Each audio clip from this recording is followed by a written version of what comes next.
But will she be a prima donna in our kitchen? I doubt it. She is swapping Bolshoi for pak choi today. Yeah. Yes, I can hear my family at home laughing as I try to figure out how everything works.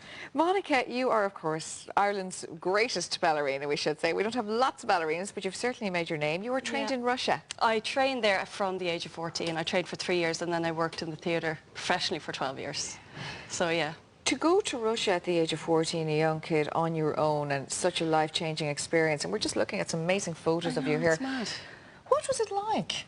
Well, I'm going to tell you now something, honestly. If I had a child, and I do have a 2-year-old, but I would never send him to Russia at 14. It was 1992, and it was so hard. It was such a hard slog. Did you want to go? I really wanted to go. Now, it doesn't mean that I didn't, like, when I was there at night, I didn't cry and miss my family, but I just found, it just did something. It was the world. It made me who I am today. Yeah. You know, it was a very, very difficult situation. I was very competitive, and I was very competitive with myself. But I'm so glad I did it. But it wasn't easy in the sense that, I mean, food-wise and the all food that. was shocking. It was awful. And I wouldn't mind, listen, I wouldn't mind. Before I went, I was the most spoilt Irish child. You know, the ones that, like, my mum, God bless her, Lord of mercy on her. Like, I mean, when we used to go on holidays, she'd bring baby food, because that's all I would eat. I was just choosy and picky. Like, everybody would have the dinner, and I'd have a special dinner.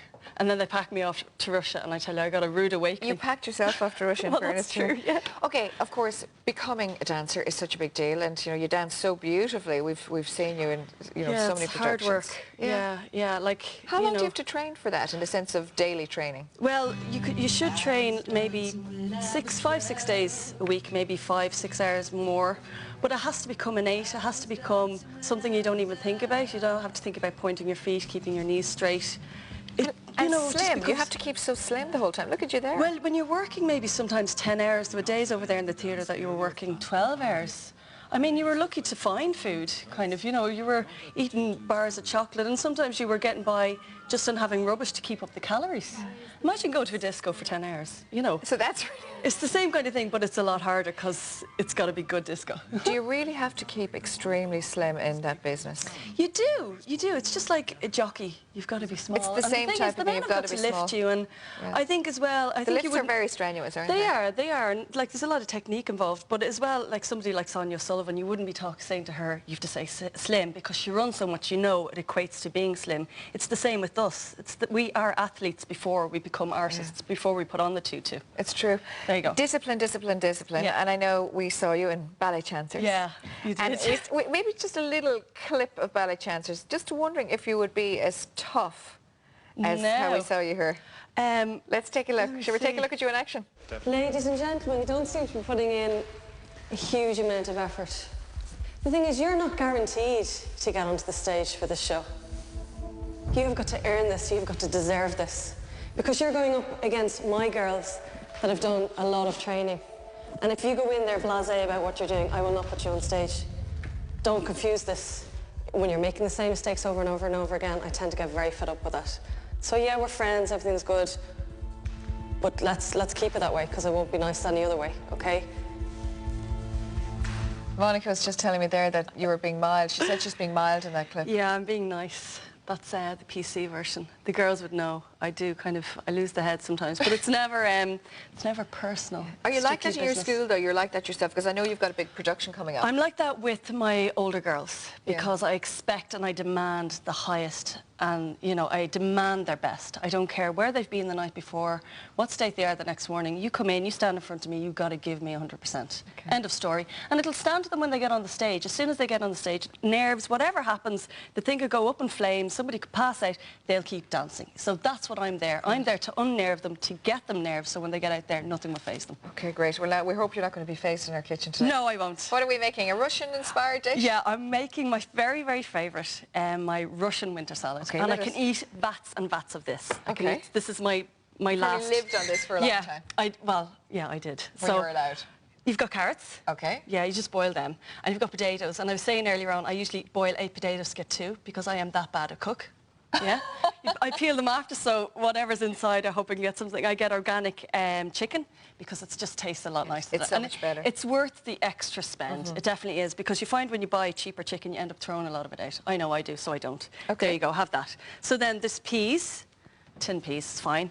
Onions, carrots, all diced up. Back to our potatoes again. Oh, I love these gherkins. Favourite part of the burger. That's the chicken and the eggs. So it's not like mad. And then my favourite mayonnaise. Fennel? It is, it's fennel, yeah. I love that. The Russians love it. So you need to dice everything up. Okay. So you've diced it all up there? Yeah, do I have to dice it up? You've diced it up, haven't you? I know, but look how tiny it is. Like, that's, I've always wanted to do this, things I've chopped earlier. So anyway. Into the bowl? You throw everything into the bowl, yeah. So a bit of this, you've got to make sure it's colourful. And the reason it is, you know, like everything is pickled, it's because, you know, during the winter in Russia, they wouldn't have had fresh food. Well, I mean, just even listening to the news reports over the last couple of weeks there in the Ukraine and all those places, I mean, how cold did it get when you were there? When I was there, the coldest it got was -42.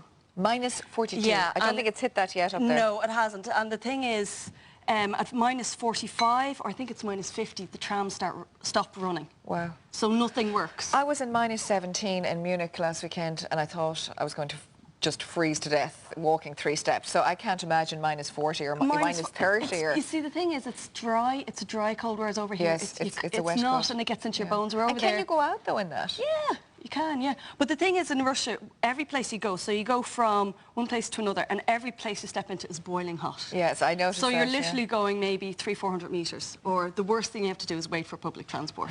It's a bit like Ireland, but you don't want to be doing that. Okay. Okay, so all of this, then you chop up your eggs. I can't believe my home economics teacher was so proud of me. Then you all of this haven't done this yet. You're going to chop up your egg? Do I have to chop it up? Oh, right here. And this is it. This is the result. And this is one I made earlier. Oh, look we at want to see you chop. How small do you make the gherkins? How small? Oh, very small, very small. This takes ages. It takes me, when I start this at home, I start it the night before, so I boil everything the night before, because otherwise, you know, I'd be too stressed out. And when do the Russians eat this? Is this like a main course? No, this would be the starter, and this would be holiday food. So they'd eat it kind of, you know, on New Year's Eve and stuff like that. Yeah, really? Because so it takes special. It takes so long to make. Why does it take so long? It's only a few bits to chop up. I know, but you got to chop it up like all the same size. You know what? I would rather chop 1,000,000 vegetables than go off to Russia and dance for 10 hours a day. But you know what? At least I learned how to make this, so I'm all set. It's all good. Tell us about your upcoming production. Yeah, I have a production of Les Solfèdes. It's a Scottish ballet coming up on the 18th of March in the Convention Centre, the 2,000-seater. Oh, beautiful, yeah. So, like, because now we're an indigenous company, mainly Irish, like, it's kind of cultural history we're making here, you know. So I'm very excited about it. You know, I'm working every day on the project, so it's something very, very close to my heart at the moment, you know. Lovely. And how many people do you have in the school now? Well, the company has nearly 70. Okay. My school has a couple of 100, and in September I'm starting a full-time school. Brilliant. Yeah, so it's a full-time ballet school, and I'm going to have some amazing, like, there's going to be amazing opportunities, because I'm going to bring the dancers over to Russia for 1 month to train fully. Great. Yeah, and they're going to get a taste of it, because a lot of parents don't want to send their children to Russia. Yeah. Why do you have children if you ship them off to Russia? I say to my folks. But anyway, they did the right thing. But, you know, like, it's a big thing to send your children off to Russia, and it's a big leap of faith, whereas this way they'll have all the training. They get a taste of it. And they can stay here and they can go home to their mummies and daddies if they're having a hard day. Are you going to dance in your upcoming production? Can we see you dance? I am. I'm dancing the second female lead. So I'm in training at the moment. I'm working very, very hard. Can I taste the salad? You can. Okay, I always want to do this. Oh, one I made earlier. Hold on. Dill on top, dill on top.